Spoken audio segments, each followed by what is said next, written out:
Trump humilié par la justice. Donc les marchés explosent après une décision choc très tard hier aux États-Unis sur les droits de douane. Le tribunal a invalidé avec effet immédiat toutes les ordonnances de Trump sur les droits de douane depuis janvier en déclarant que ça sera maintenant le Congrès américain qui aura le pouvoir de réglementer le commerce international. Donc bien sûr, Trump fait une contre-attaque, il dit que c'est pas normal, etc., etc. Mais apparemment, c'est déjà mis en vigueur et les tarifs douaniers sont déjà annulés. Donc le marché des actions dans le monde s'emballe après cette nouvelle. Et puis les actifs risqués devraient vraiment retrouver de belles couleurs, notamment les crypto-monnaies. Sur les crypto-monnaies, les nouvelles du jour, c'est que FTX va redistribuer 5 milliards de dollars en stablecoin aux personnes qui avaient perdu de cet argent en 2022. Donc pour vous donner une idée, ça représente 2% de toute l'offre de stablecoin qui existe. Et cet argent a de grandes chances de se retrouver sur le Bitcoin et les altcoins. Donc avec cet événement qui est sur le point d'arriver, on commence aussi à avoir Ethereum breakout au-dessus des 2700 dollars cette nuit.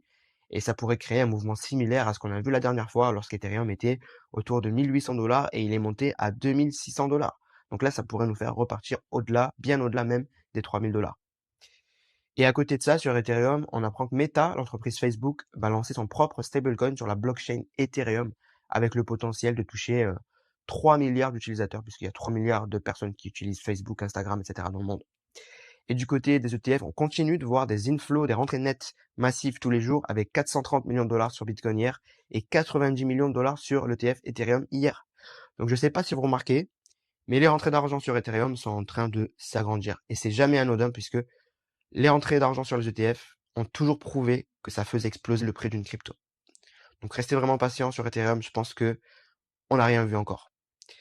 Et puis pour finir, GameStop, entreprise de jeux vidéo américaine très connue là-bas, qui a réalisé hier son premier achat de Bitcoin, 4700 Bitcoin pour une valeur de 500 millions de dollars à peu près. Donc c'est pas rien encore une fois, ça représente quand même de l'argent.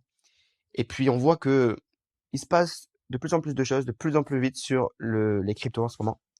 Et tout pourrait aller encore une fois très vite. Donc je te recommande d'être vif, de suivre ça de très près. Et la meilleure chose pour que tu puisses le faire, c'est rejoindre mon groupe Telegram pour que tu sois informé en temps réel des actualités économiques et crypto. Et surtout, je te fais des messages vocaux pour te donner mes conseils d'investisseurs crypto depuis 2018.